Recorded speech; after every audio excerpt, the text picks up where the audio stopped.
Your inside power, and with that, we think of belief.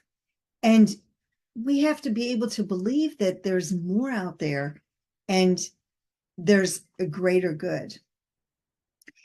Now, I was talking to somebody the other day and they were like, I feel like I haven't really lived. I feel like, what have I done with my life? And there's times I think that too. I look at what somebody else has accomplished and I think, oh, I haven't done anything. And that's not true. That's not true. Because my early focus for, well, about 30 years was raising my three children because they were 9 years in between the oldest and the youngest. But my biggest thought pattern at that time was taking care of my kids, making sure that I raised really fine adults. And I accomplished that. That's a huge accomplishment just in itself. You're raising the next generation. Did I do everything I would have loved to have done at that time? No, because that wasn't my focus. My focus was being the best mom I could possibly be, to raise the best kids and give them a foundation where they could thrive.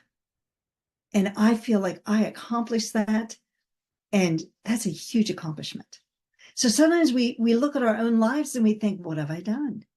And you just don't realize how many people you've touched, maybe in a small way that you're not even aware of, and made a huge difference. So don't ever sell yourself short and think that you haven't done anything. Start to look at all the good that you have done.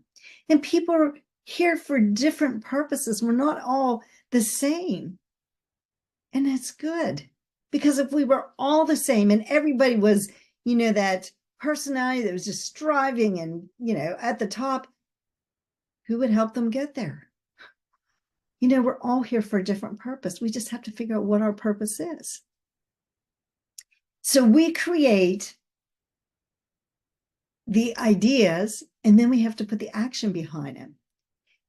And then if something goes well, figure out what you did well and give yourself a pat on the back. If something goes wrong, look at it, reflect, and figure out how to fix it. But your actions always create a reaction. That's one of the laws of the universe. Action, reaction. We learned that in science class back in probably elementary school. For every action, there's an opposite and equal reaction. That happens for everything. So when you take an action, there's going to be a reaction. It's either going to be positive or negative. And then you just reflect on that and figure that out. But your body controls your actions. Your thinking controls your body. So you have to first think the idea. You have to dwell on it. You have to desire it. You have to want it. And then your body will go into action and help you to get there. So we have to learn how to use our minds constructively to help others and to amplify everything that we're doing. And that's the key. Scientists will tell us that the key to living a successful life is doing just that. And, when we look at the laws of the universe, they are so precise that a scientist can figure out what it will take, how long it will take to get to the moon, and they can time it in the precision of a second. A second. Now that seems unbelievable to me because I think that's a really long distance. How do you figure that out? But even our GPS, think about that. That GPS that you have can pretty much time exactly what's going to happen down to, let's say, a minute or two. And I think, how does it do it? How does it know how fast the traffic's moving? What kind of the lights are going to turn? What kind of snarls might you get into or construction? How does it know? It does.